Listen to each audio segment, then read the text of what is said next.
from Savory Delights. Is this Miss Dorita Bello? Yes, it is. Hi, Ma'am Shini.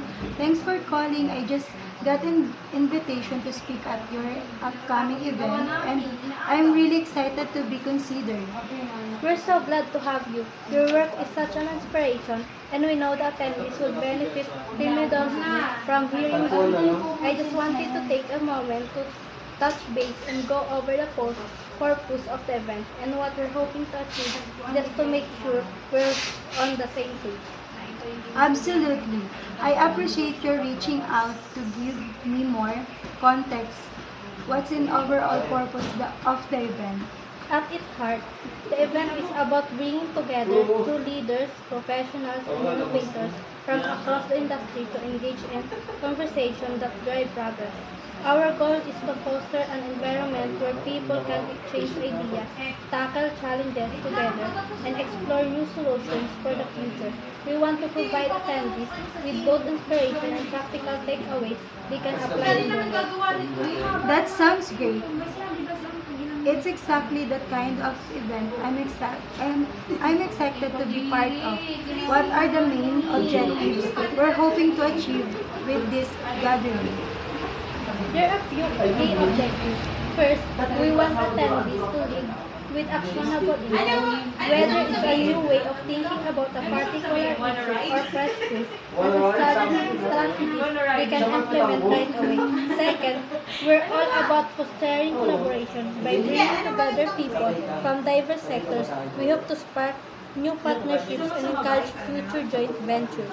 And lastly, we're putting a strong emphasis on inclusivity and diversity. We're made a point to invite speakers and participants from a wide range of backgrounds because we believe that diverse perspectives lead to more creative and innovative solutions. I love that. It sounds like the event is really focused on providing volume. It's a meaningful, practical way and encouraging broader thinking and collaboration. The diversity aspect is especially important. It's where a lot of innovation happens. Exactly, and that's where your talks comes in. We know you have such a unique perspective on birthday celebration related to speakers' perspective on the birthday, and we feel that your insights could really help attendees push on the boundaries of what they're thinking about right now. We want them to walk away feeling inspired to challenge their own assumptions and think bigger. I'm excited to contribute to that. I think the best moments in this kind of event come from those aha moments when someone hears something that shifts their perspective and definitely make sure to prevent that kind of insight. That's exactly the kind of energy we're hoping to bring to the event. If we can get even a few people to walk away thinking differently, I consider it a success. I'm with you. I definitely aim to speak this conversation and encouraging attendees to think about new ways to approaching their work. It's an honor to be a part of it. We're so glad to have you on board. I'll send over all the event details and any specific guidelines you need.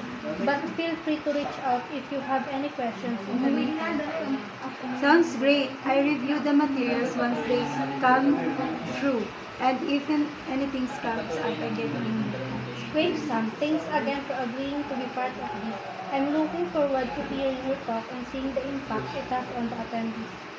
I'm looking forward to it. Talk soon.